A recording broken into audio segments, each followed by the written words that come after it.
जैसा कि आप सभी जानते हैं आजकल सरकारी नौकरी पाना कितना मुश्किल हो गया है। सरकारी नहीं, मैं तो बोलूं प्राइवेट भी पाना कितना मुश्किल हो गया है। कुल मिला के नौकरी पाना ही बड़ा मुश्किल हो गया है।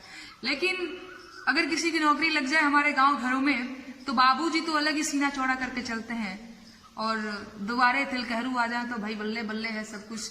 बाबूजी के भाव का बाबुआ से मेरे द्वारा रचित है, मैंने खुद ही लिखा हुआ है। तर्ज बहुत पुराना है, आप लोगों ने शायद सुना भी होगा। उसी पे एक मेरे बोल है, सुनाती हूँ।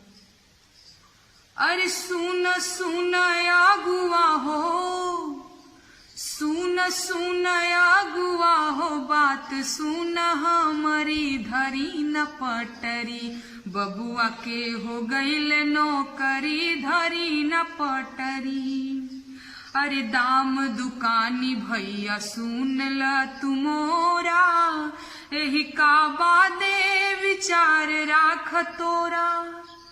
अरे 9 लाख नेट चाही, लाल की बुलेट चाही, अगोर गार छोकरी धरी न पटरी, बबुआ के हो गईल नौकरी धरी न पटरी। अरे बाप दादा से चलल आवे जमींदारी, दुआर चढ़े ना तिलकहरू भिखारी। अरे इज्जत सम्मान होवे, इज्जत सम्मान होवे, भाई बिरादरी धरी न पटरी, बबुआ के हो गईल नौकरी धरी न पटरी। अरे पढ़ल लिखल बबुआ मोर काबिल चलाक हो, नशा पताई दुर्लवंगियो नाही खात हो।